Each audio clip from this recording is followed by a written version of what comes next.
Overnight, a massive logjam at Chicago's O'Hare Airport. Passengers arriving from Europe waiting several hours to undergo advanced COVID-19 screenings. About 4 hours. About 4 hours. Standing in lines forever.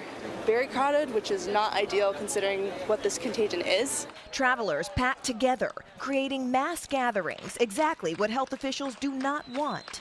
Testing for everyone else is ramping up, but not nearly ready to meet the demand. Are you going to get tested? At this drive-through testing station in Colorado, enormous lines. In New Rochelle, New York, drivers screened before they could enter. Across the country, every state except West Virginia is reporting infections, almost 3,000 cases nationwide, and at least 60 dead. Concerned hospitals are canceling elective surgeries. There are now 64. Georgia's governor has called out the National Guard, and the state is pushing its primary voting to mid-May. Overnight, officials in the city of Hoboken, New Jersey, announcing a nighttime curfew that will begin tomorrow. And a third NBA player has tested positive for coronavirus, Christian Wood from the Detroit Pistons. One person who's been cleared, President Trump. People were asking, did I take the test? Several hours after the president's Saturday news conference, his physician released a statement that his test for coronavirus is negative and that the president is symptom-free. The Trump administration now expanding its European travel ban to the United Kingdom and to Ireland after cases there quadrupled in one day. France ordered shut all non-essential businesses, including restaurants, cafes, even the Eiffel Tower. Spain has gone even further with a nationwide lockdown. And this morning, the Vatican has announced that it will hold Easter services without a congregation. Back in the U.S., North Carolina is the latest state to close its schools. Some 20 million kids in 18 states forced to stay home. That means a lot of high school musicals will never be seen by an audience. Thank you so much. We love you. That's why Broadway actress Laura Benanti invited young actors to tweet her videos of them performing. As we stumble.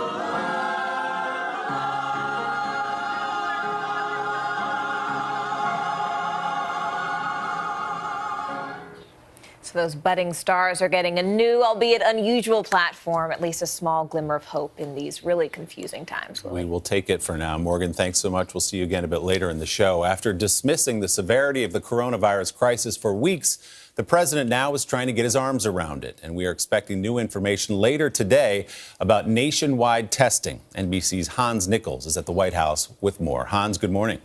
That's right, Willie. Good morning to you. There's another briefing from the task force at the White House today, later today at 5 p.m., but no word on when the Senate will actually vote on that relief measure. But the president was definitive yesterday in the surprise press conference that it would pass.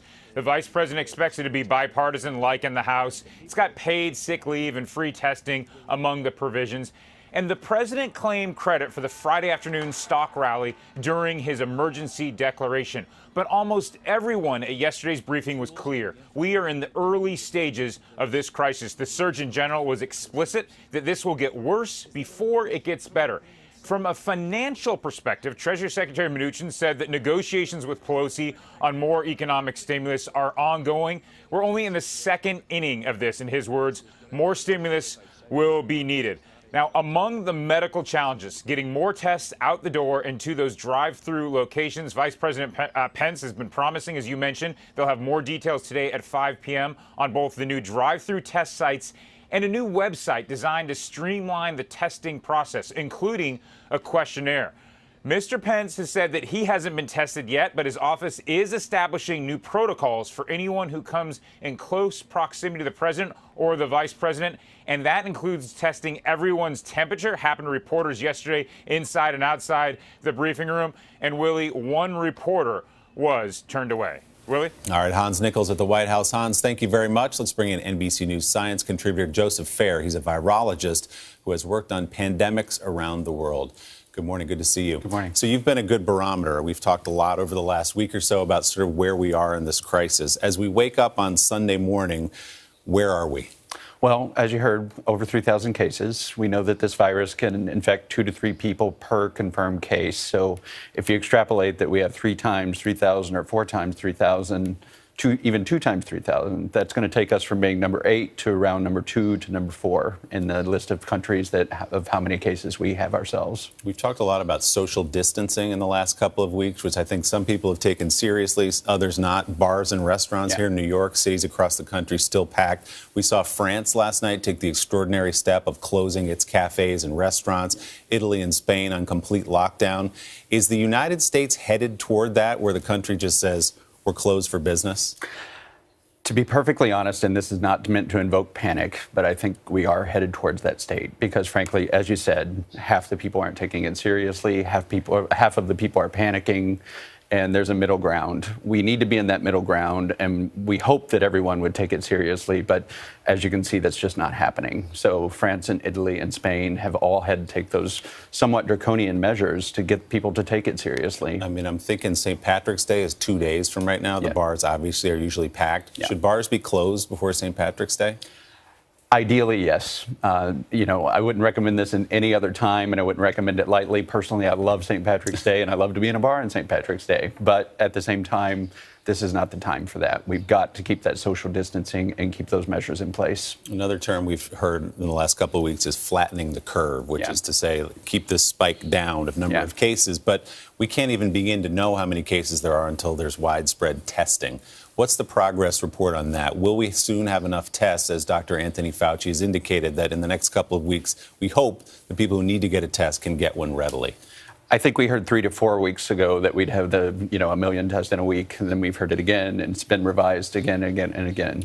I think we're finally on the path to getting that testing in place, but without it, we really don't know where to guide our interventions. So the only way we can flatten that curve is by identifying who's positive, who's negative, who's the most critical to get into care, who should self-isolate and take care of themselves at home. Because, the overwhelming message, and still is, that 80% are going to be fine. They're going to experience mild to moderate cold symptoms. And just like you would handle any other cold, you can handle that usually by yourself at home. But that 15 to 20% in the high-risk categories, which, by the way, we lead the world in those high-risk categories, we're going to need to isolate them and get them into care as soon as possible to save lives. All right, Joseph Fair, I know we'll be talking to you a lot more in the coming days and weeks. Thanks for coming in this morning. We appreciate it. Chuck Todd is NBC's political director and moderator of Meet the Press. Chuck, good morning. An extraordinary week. We expected to be talking about a presidential debate. We'll do that a little bit later. But let's talk about the White House and federal government's response. Of course, the president had said days and weeks ago that this would just go away, to everybody to remain calm. Let's not worry about it. He thought it was a Democratic and a media hoax that was being covered so much. He snapped to attention this week with an Oval Office address. What changed his posture toward coronavirus? I just think the facts on the ground have had to change his posture. I think the fact that he has seen, frankly, the governors take the lead on this, because I think the federal government feels as if it's been a step behind or a week too late on some of these pronouncements. And clearly the testing issue, I think, really has cost the federal government some credibility points, perhaps not just with the public, but with some of their state and local partners. But, Willie, we have a new NBC Wall Street Journal poll coming out today, and the president has had an impact on how seriously people are taking this. It is amazing the partisan split that we see. Democrats are more likely to abide by the rules of social distancing, canceling travel, than Republicans are by some 20 or 30 points. Wow. So it is fascinating to see that the president's sort of laissez-faire approach to this early on has had an impact on how the public is responding. And even his own statements about whether or not he would be tested. We know he came into contact last weekend at Mar-a-Lago with Brazilians who later tested positive for coronavirus, yet he's still at that event on Friday shaking hands with people. Ultimately said he was tested and that it came back negative. What kind of message can the president and the federal government project that it's not projecting right now? Well, I think that's it. I mean, it does feel as if there's not a unified message out there of how seriously this needs to be taken. You were talking to Dr. Fair about the issue of bars and restaurants. There's clearly a concern that the guidelines that the federal government is offering are basically being consumed as, all right, things that you should try to do if it's not too much of an inconvenience. So they're definitely, I think, with the lack of the federal government sort of all hands on deck, imagine what a previous president would be doing when it comes to getting celebrities to help out, famous people to help out. I noticed the governor of Louisiana has Coach O doing a PSA to say, follow the protocol, do this. This is, I think, a problem with the federal government response right now. Let me ask you quickly before you go, Chuck. This was supposed to be a big debate in Arizona tonight with an audience between Bernie Sanders and Joe Biden. That's been moved to Washington in a studio with no audience. These big rallies have been canceled, one by the president included. Primaries being postponed across the country. What does the future of this nominating process and this entire election look like? It's about as clear as the future of the NBA season. Yeah. I think the fact is it's in suspended animation.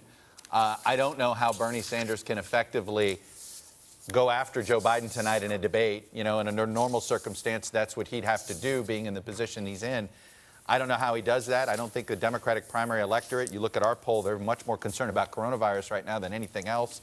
So I don't know if you can accomplish much as a candidate right now anyway. So I think the best way to describe the campaign is in suspended animation. Like the rest of the country, as you say. Chuck, thanks so much. Important show this morning for you on Meet the Press. Chuck will be joined by a man who's become a familiar face of the federal response to coronavirus, Dr. Anthony Fauci.